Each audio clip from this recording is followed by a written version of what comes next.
நிறைய பேர் சொல்றாங்க, இந்த ஸ்ட்ராட்டஜி பண்ணு, அங்க வாங்கு, இங்க விற்கணும், அதுல மைண்ட்செட் எதுக்கு தேவையா?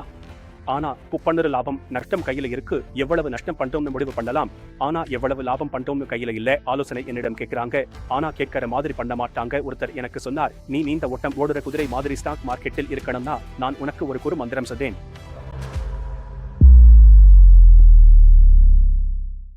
இந்த வீடியோவில் நான் சொல்வது கல்வி நோக்கத்திற்காக மட்டுமே. இது ஆலோசனையோ பரிந்துரையோ அல்ல. முதலீடு செய்யும் முன் ஆலோசகரிடம் ஆலோசனை பெறுங்கள். நீங்கள் எடுத்துக்கொள்ளும் எந்த முதலீட்டிலும் ஏற்படும் இழப்பு அல்லது சேதத்திற்கு நாங்கள் பொறுப்பல்ல. பிரமோட் ஃபைனான்ஸ் மற்றும் இன்வெஸ்ட்மெண்ட் கோர்ஸ் மற்றும் தயாரிப்புகள். ஸ்டாக் மார்க்கெட்டில் வெற்றி பெற வேண்டும் என்றால் இந்த 4 படிகளை நீங்கள் பின்பற்ற வேண்டும். என் பெயர் விஷால் மதான். நான் என் தொழில் முயற்சியை 16 வயதில் தொடங்கினேன். 27 வயதில் பல தவறுகள் மற்றும் பெரிய படைகள் செய்த பிறகு இந்த 4 படிகளை உருவாக்கினேன். இந்த 4 படிகள் நீங்கள் ஸ்டாக் மார்க்கெட்டை தொழில் முறையில் முறையாக செய்ய விரும்பினால் கண்டிப்பாக பின்பற்ற வேண்டியவை. இந்த வீடியோவில் இந்த படிகளை நான் தெளிவாக பிரித்து விளக்கப் போகிறேன். இந்த 4 படி செயல்முறையில் முதலில் டூல்ஸ், கருவிகள். நமக்கு கருவிகள் தேவை, அதாவது எது வாங்க வேண்டும் என்று சொல்லும் கருவிகள். இந்த கருவிகள் தொழில்நுட்ப கருவிகள், டெக்னிக்கல் டூல்ஸ் ஆக இருக்கலாம். நான் பேசுவது தொழில்நுட்பம் பற்றிதான், ஏனெனில் ஒரு சாதாரண மனிதரும் தொழில்நுட்பத்தை கற்றுக்கொள்ள முடியும். நிதி பின்னணி தேவையில்லை. நான் விரும்புவது சாதாரண மனிதரும் வர்த்தகம் செய்ய வேண்டும் என்பதே. அவர்களுக்கு தொழில்நுட்பம் மட்டுமே ஆதாரம். தொழில்நுட்பத்தில் நீங்கள் பல கருவிகளை பார்த்திருப்பீர்கள். உதாரணமாக RSI, மூவிங் ஏவரேஜ் மற்றும் பல. என் தொழில் முயற்சியில் நான் பல கருவிகளை கற்றுக்கொண்டேன். எனக்கு தோன்றியது, அதிகம் கருவிகள் கற்றுக்கொண்டால் அதிகம் வெற்றி பெறுவேன் என்று. ஆனால் அது முற்றிலும் தவறு என்று எனக்கு தெரிந்தது. 10 வருடங்கள் மார்க்கெட்டில் தொழில்நுட்பம் கற்றுக்கொண்ட பிறகு ஒரு பிரபலமான டிரேடரை சந்தித்தேன். அவர் இந்தியாவுக்கு அமெரிக்காவிலிருந்து வந்திருந்தார். பெயர் லாரி வில்லியம்ஸ். அவரிடம் என் பிரச்சனையை சொன்னேன். தலைக்கு நிறைய கருவிகள் பயன்படுத்துகிறேன். இது அது எல்லாம் இருக்கிறது. ஆனாலும் இழப்பே நடக்கிறது, வெற்றி கிடையாது. அவர் எனக்கு ஒரு பொன்னான மந்திரம் சொல்லிக் கொடுத்தார். எல்லா கருவிகளிலும் ஒன்றை மட்டும் தேர்வு செய்யவும். நான் வேண்டமா சொன்னேன். RSI relative strength index. அவர் சொன்னார், இந்த ஒரு கருவியை மட்டும் நன்கு கற்றுக்கொள், மற்றவை எல்லாம் மறந்துவிடு. அவர் சொன்ன மற்றொரு பொன்னான வார்த்தை, கோ டீப், நோட் வாய். ஒரு விஷயத்தை ஆழமாக கற்றுக்கொள். எல்லாவற்றையும் கொஞ்சம் கொஞ்சம் கற்றுக்கொண்டால் குழப்பம் வரும். இது பலருக்கும் நடக்கிறது எனக்கு தெரியும். ஏனெனில் பல மாணவர்கள் இதே பிரச்சனையுடன் எனக்கு வருகிறார்கள். சார், நிறைய கருவிகள் பயன்படுத்துகிறோம், ஆனாலும் வெற்றி கிடையாது. நான் சொல்வது, எந்த ஒரு கருவியையாவது இறுதி வரை பிடித்து விடுங்கள். 15 ஆண்டுகளாக நான் வெறும் இல்தான் வேலை செய்து வருகிறேன். குறுகிய கால வர்த்தகம் செய்தாலும் RSI, நடுத்தர அல்லது நீண்ட காலம் செய்தாலும் RSI, ஆப்ஷன் செய்தாலும் ஃபியூச்சர் செய்தாலும் கூட தான் பயன்படுத்துகிறேன். இந்த ஒரு கருவியால் தான் நான் வெற்றியை பெற்றேன். அப்படியென்றால் முதலில் என்ன செய்ய வேண்டும் என்றால், கருவிகளில் இருந்து ஒரு கருவியை தேர்வு செய்து அதை முழுமையாக கற்றுக்கொள்ள வேண்டும். இரண்டாவது, அது கிரேக் மேலாண்மை. டிரேக் மேலாண்மையில் என்ன நடக்கிறது என்றால், ஒரு நோக்கத்துடன் செய்யும் முறையாக இருக்கிறது. இந்த வார்த்தை ஆப்ஜெக்டிவ் என்பதன் அர்த்தம், அதில் யோசிக்க வேண்டிய அவசியமே இல்லை. நான் செய்யலாமா வேண்டாமா என்று குழப்பம் இருக்காது. இது வாங்கும் விதி, இது விற்கும் விதி, இது லாபத்தை பதிவு செய்யும் விதி, இது இழப்பை பதிவு செய்யும் விதி. இந்த 4ஐயும் சமமாக காகிதத்தில் எழுதிவிட்டு அதை பின்பற்ற வேண்டும். அதில் எந்தவிதமான உள்ளுணர்வும் இருக்கக்கூடாது. பெரும்பாலானவர்கள் எப்படி கிரேக் செய்கிறார்கள் என்று பாருங்கள். நானும் அதே மாதிரி செய்தேன், நீங்களும் செய்திருப்பீர்கள். இன்று எனக்கு இப்படித்தான் தோன்றுகிறது, மேலே போகும் என்று. இதை யாரோ எனக்கு சொன்னார். டிவியில் பார்த்தேன். என் நண்பர் பரிந்துரைக்கார். இது உலக தகவல் என்று சொன்னார். ஆனால் இவை விதிகள் அல்ல, இவை தனிப்பட்டவை. இதை மீண்டும் செய்ய முடியாது, நகல் எடுக்க முடியாது. அதனால் இது ஒரு குழப்பமான செயல்முறை ஆகிறது. உதாரணத்திற்கு, ஒரு வணிகம் இருக்கிறது, அதை எடுத்துக்கொள்ளுங்கள். இது நீதிமன்றம் போல. நீதிமன்றம் வணிகம் செய்தால் அதற்கான செயல்முறை இருக்கும். உடைகளை வாங்குங்கள், இயந்திரத்தில் போடுங்கள், தையல் செய்யுங்கள், வண்ணம் போடுங்கள், தைக்க செய்யுங்கள். அதேபோல் வாழ்க்கையிலும் ஒரு செயல்முறை இருக்கிறது. இங்கே நுழைய வேண்டும், இங்கே வெளியேற வேண்டும், இங்கே ஸ்டாப் லாஸ் வைக்க வேண்டும். இதை இப்படித்தான் பின்பற்ற வேண்டும். செயல்முறை தெரிந்துவிட்டால் பிறகு யாரையும் கேட்க வேண்டிய அவசியம் இல்லை. சொல்கிறேன், நீங்கள் எப்போது ட்ரேடிங் செய்ய வேண்டும் என்றால், வெற்றிகரமாக செய்ய வேண்டும் என்றால் யாரையும் கேட்க வேண்டியதில்லை, யாருக்கும் சொல்ல வேண்டியதில்லை. டிவி பார்க்கவோ செய்தித்தாள் பார்க்கவோ தேவையில்லை. நாம் வெறும் நம்முடைய சார்ட்டை மட்டும் பின்பற்றுவோம், விதிகளை பின்பற்றுவோம். விதிகளை பின்பற்றினால் தானாகவே செயல்முறையை கவனிப்போம். எனக்கு பிரபலமான டைலாக் ஒன்று இருக்கு, செயல்முறையை கவனிக்கவும், லாபத்தை அல்ல. மீண்டும் சொல்றேன், செயல்முறையை கவனிக்கவும், லாபத்தை அல்ல, செயல்முறையை கவனிப்போம். இது இரண்டாவது. மூன்றாவது முக்கியமானது, நான் பலமுறை தவறு செய்திருக்கிறேன், நீங்களும் செய்திருப்பீர்கள். அதுதான் ரிஸ்க் மேலாண்மை. இழப்பை பார்த்தாலே பயம் வரும் எல்லாருக்கும். ஆனால் இழப்பை எதிர்கொள்ள வேண்டியதுதான், சமாளிக்க வேண்டியதுதான். நீங்கள் பங்கு வர்த்தகத்தில் இருந்தால் இழப்பு தவிர்க்க முடியாதது. ஆனால் மிகச்சிறந்த விஷயம் என்னவென்றால், இழப்பு உங்கள் கட்டுப்பாட்டில் இருக்கிறது. உதாரணத்திற்கு, நீங்கள் 100 ரூபாய்க்கு ஒரு பங்கு வாங்கினீர்கள். அடுத்த கேள்வி என்ன வரும்? எவ்வளவு மேலே போகும்? இலக்கு என்ன? இப்போது நான் சொன்னேன் 200 என்று. ஆனால் நான் உத்தரவாதம் அளிக்க முடியுமா? யாராவது உத்தரவாதம் அளிக்க முடியுமா? எவ்வளவு மேலே போகும் என்று யாரும் சொல்ல முடியாது. ஆனா ரூ. 100 பங்கு 90 ஆகிவிட்டது என்றால் சந்தை உங்களுக்கு தெளிவாக சொல்கிறது, அண்ணா நீங்க தவறாக இருக்கீங்க. ஆனா நாம அதை கேட்க மாட்டோம். ஏனென்றால் யாராவது நம்மை தவறாக சொன்னா நமக்கு பிடிக்காது. அதனால் நாமே நாமே நியாயப்படுத்திக் கொள்கிறோம். இது சும்மா தற்காலிகம்தான். சீனாவின் பிரச்சனை இது. மெதுவாக மேலே வந்துடும் என்று நம்மை நாமே சமாதானப்படுத்திக் கொள்கிறோம். ரூ. 90 பங்கு 70 ஆகிவிட்டால் சந்தை இன்னும் சத்தமாக சொல்வது, அண்ணா நீங்க முட்டாள்தான். யாராவது நம்மை முட்டாள் என்று சொன்னா நமக்கு ஈகோக்கு பாதிப்பு வரும்.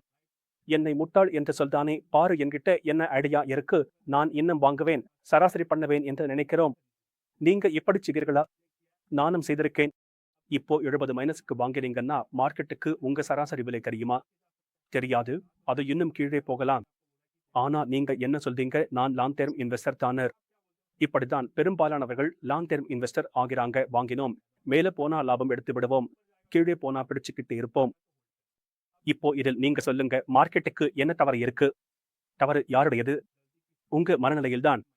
100 இருந்து 90 ஆனப்போ உங்க கையில் வாய்ப்பு இருந்தது, நீங்க லாபம் எடுத்து வெளியே வரலாம். ஆனா நீங்க அப்படி செய்யல. அதனால அந்த நஷ்டம் இன்னும் பெருசாயிருச்சு. அப்புறம் சொல்றாங்க, ஸ்டாக் மார்க்கெட் சூதாட்டம், ஓகவியல் சாட்டான்னு. ஆனா இந்த ரிஸ்க் மேனேஜ்மெண்ட் பாடத்தை நான் ரொம்ப முன்னாடியே கற்றுக்கிட்டேன். அதனால்தான் இன்னைக்கும் விரக்கிருக்கிறேன். இங்க நான் 16 வயசுல இருந்தப்போ ஸ்டாக் மார்க்கெட்டுக்கு போயிருந்தேன். அங்க அந்த ஆபீஸ்ல நிறைய பேர் இருந்தாங்க. அங்க ஒரு அங்கிள் இருந்தார். எல்லாருக்கும் ஆலோசனை சொல்வார். இப்படி பண்ணு, அப்படி பண்ணுன்னு. அவர் என்னை முதலில் கேட்டார், நீ என்ன பண்ணற? நான் சொன்னேன், நான் கற்றுக்கொள்ள முயற்சி பண்ணறேன். அவர் கேட்டார், உனக்கு என்ன தோணுது? இங்க இருக்கிற எல்லாரும் லாபம் பண்ணுறாங்களா? நான் சொன்னேன், ஆமா. நீங்க எல்லாருக்கும் ஆலோசனை சொல்றீங்க. அவர் சொன்னார், ஆலோசனை எல்லாரும் கேட்டுக்கிறாங்க, ஆனா யாரும் கேட்டு நடக்க மாட்டாங்க. இவங்க அடுத்த வருஷம் இங்க இருக்க மாட்டாங்க, நஷ்டம் பண்ணிட்டு போயிடுவாங்க. அவர் என்னிடம் சொன்னார், நீ நீண்ட ஓட்டம் ஓடுற குதிரை ஆகணும்னு நினைக்கிறியா ஸ்டாக் மார்க்கெட்டுல? நான் உனக்கு ஒரு குரு மந்திரம் சொல்றேன். நான் கேட்டேன், சொல்லுங்க குரு மந்திரம் என்ன? குரு மந்திரம் ரொம்ப சிம்பிளா இருந்தது. அவர் எனக்கு குஜராத்தியில் சொன்னார். நான் உங்களுக்கு ஆங்கிலத்தில் சொல்றேன். என் தூப்புக்குதான். இன்று எனக்கு தெரியும், நானே எத்தனை முறை நஷ்டத்தை ஏற்க நேரம் எடுத்துக்கொண்டேன். நஷ்டத்தை பதிவு செய்யாமல் தாமதம் செய்தேன். மேலும் லட்சக்கணக்கான கோடிக்கணக்கான மக்களை பார்க்கிறேன். அவர்கள் எல்லாம் அதே தவறுகளை செய்கிறார்கள். அவர்கள் இன்னொரு கருத்தையும் சேர்த்தார்கள். அது என்னவென்றால், அது என் மனதில் பதிந்துவிட்டது, விரலை வெட்டிக்கொள், இல்லையெனில் கைவிட்ட வேண்டி வரும். இது நம்முடைய கையில் தான் இருக்கிறது. 190 ஆகிறது. நம்முடைய கையில் இருக்கிறது நாம் எவ்வளவு நஷ்டம் ஏற்க வேண்டும் என்று. நம்முடைய கையில் இல்லை நாம் எவ்வளவு லாபம் பெறுவோம் என்று. மார்க்கெட்டில் 2 விஷயம் நம்முடைய கட்டுப்பாட்டில் இருக்கிறது, நம்முடைய நுழைவு என்ட்ரி மற்றும் நம்முடைய ஸ்டாப் லாஸ். நீங்கள் நஷ்டத்தை கட்டுப்படுத்தினால் 190 வெட்டிவிட்டால் 10 உங்கள் உயிர் தக்கும். அதற்கு பிறகு நீங்கள் இன்னொரு ட்ரேட் செய்ய முடியும். ஆனால் 150 ஆகிவிட்டால் உங்கள் பணமும் மனமும் சிக்கிக்கொண்டு போய்விடும். ஏனெனில் அப்போது நீங்கள் இன்னொரு ட்ரேட் செய்ய முடியாது. இதுதான் பெரும்பாலானவர்கள் செய்யும் தவறுகள். இதோ 3வது ரிஸ்க் மேனேஜ்மெண்ட் தான். ரிஸ்க் மேனேஜ்மெண்ட்டை சரியாக பின்பற்றினீர்கள் என்றால், அதாவது ரிஸ்க் ரிவார்ட் ரேஷியோவை புரிந்து கொள்ள வேண்டும். எடுத்துக்கொள்வோம், உங்களிடம் 10 ட்ரேட்கள் இருக்கின்றன. அந்த 10 ட்ரேட்களில் 5 முறைகள் சரியாக போகும், 5 முறைகள் தவறாக போகும். ஆனால் ரிஸ்க் ரிவார்ட் ரேஷியோ 1 இருக்கு 3 என்றால், அதாவது நீங்கள் ரூ. 1 இழப்பீர்கள் அல்லது ரூ. 3 லாபம் பெறுவீர்கள். அப்படியென்றால் 1க்கு 3 ரேஷியோவை நீங்கள் மெயின்டைன் செய்தால், 5 முறைகள் மட்டும் சரியாக போனாலும், 5 முறைகள் தவறாக போனாலும் கூட நீங்கள் பணம் சம்பாதிப்பீர்கள். ஏனென்றால் 5 முறைகளுக்கான இழப்பு ரூ. 5, 5 முறைகளுக்கான லாபம் ரூ. 15, நெட் லாபம் ரூ. 10. இதுதான் உங்களுக்கு தேவை. நீங்கள் நினைக்கிறீர்கள் 90% சரியாக இருக்கும், 100% சரியாக இருக்கும் என்று. அது சாத்தியமே இல்லை. யாரிடமும் அப்படி ஒரு ஸ்ட்ராட்டஜி கிடையாது. அதனால் நீங்கள் ரிஸ்க் ரிவார்ட் ரேஷியோவை மெயின்டைன் செய்ய வேண்டும். இழப்பை விரைவில் நிறுத்தி லாபத்தை ஓடவிட வேண்டும். இதுதான் ரிஸ்க் ரிவார்ட் ரேஷியோ. இதுதான் 3வது படி. இப்போது 4வது படிக்கு வருகிறோம். அதுதான் மனநிலை மற்றும் உணர்வுகளை நிர்வகிப்பது. இப்போ இந்த மனநிலை என்றால் என்ன? மக்கள் சொல்வார்கள், ஸ்ட்ராட்டஜி இருக்கு, இங்க வாங்கு, அங்க விற்றுவிடு, அதில் என்ன அவசியம் இருக்கிறது என்று. நீங்கள் பணம் முதலீடு செய்து ஒரு ட்ரேட் போட்டிருக்கிறீர்கள் என்றால், ட்ரேட் ஆரம்பித்தவுடனே அது எப்படி மேலே கீழ் மேலாகும், இழப்பு வந்தால் என்ன ஆகும் என்று உங்களுக்கு தெரியும். கேட்டவன் ஆகி கிறந்து விட்டால் நிறைய உணர்வுகள் வரும். இப்போ அந்த உணர்வுகளை கட்டுப்படுத்த முடியுமா? நாமும் மனிதர்கள்தான். உணர்வுகளை முழுமையாக நீக்க முடியாது, ஆனால் கட்டுப்படுத்தலாம், மேலாண்மை செய்யலாம். அதனால்தான் மனநிலை பயிற்சி மிகவும் முக்கியமானது. நான் உங்களிடம் சொல்ல வருவது, முதலில் மனநிலை நம்பிக்கை அமைப்பு என்றால் என்ன? நம்முடைய நம்பிக்கை என்ன? பணத்தை பற்றி. ஏனெனில் இந்தியாவில் நம்முடைய மனநிலையை முதலில் உருவாக்கும் விதம் என்னவென்றால், பணம் சம்பாதிப்பது மிகவும் கடினம் என்று நமக்கு தெரியும். அது மரத்தில் வளராது. பணம் வந்தால் எளிதாக போய்விடும். ஷேர் மார்க்கெட் என்பது சூதாட்டம், ஓகவியல் என்று நம்புகிறோம். இவை நம் நம்பிக்கைகள், மனநிலை உருவாக்கங்கள். இதை மாற்ற வேண்டிய அவசியம் உள்ளது. நான் சொல்ல வருவது ஷேர் மார்க்கெட் எழுது என்று அல்ல. இதில் எனக்கு 27 ஆண்டுகள் ஆகிவிட்டது. இங்கேயும் கடுமையாக உழைக்க வேண்டும். ஆனால் இங்கே புத்திசாலித்தனமாக வேலை செய்ய வேண்டும். பணத்தை வேலைக்கு பயன்படுத்த வேண்டும். வாரன் சொல்வது போல நீங்கள் உங்கள் பணத்தை உங்களுக்காக வேலை செய்ய வைக்க வேண்டும். அப்படி செய்தால் நீங்கள் தூங்கிக் கொண்டிருக்கும் போதும் பணம் சம்பாதிக்க முடியும். அதனால் இந்த நம்பிக்கை முறையும் மனநிலை உருவாக்கத்தையும் மாற்ற வேண்டிய அவசியம் உள்ளது. அடுத்து இரண்டாவது ஒன்று, அதாவது பழக்கங்கள். இப்போது ஒரு பணக்காரரும் ஒரு ஏழையும் உள்ளனர். பணக்கார பழக்கங்கள், ஏழை பழக்கங்கள் என்று சொல்வார்கள். ஏழை பழக்கங்கள் என்றால் என்ன? ஏழை பழக்கம் என்பது என்ன? அதிகம் செலவு செய்து குறைவாக சேமிப்பது, இது ஏழை பழக்கம். பணக்காரர்கள் அதிகம் சேமித்து குறைவாக செலவழிப்பார்கள்.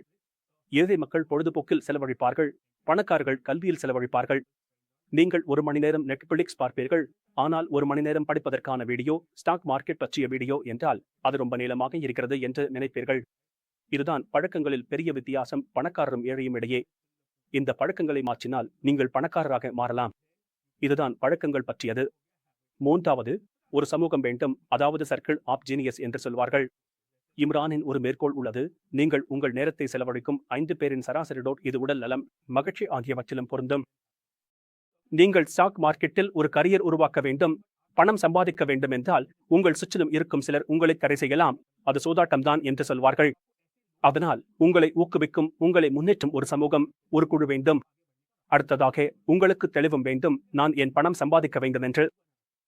வெறும் பணம் சம்பாதிக்க வேண்டும் என்பதற்காக நீங்கள் இந்த வழியில் இறங்கினால் அது மிகவும் கடினமாக இருக்கும். அதனால்தான் சொல்வார்கள், உங்கள் எண் என்பது வலுவாக இருக்க வேண்டும்.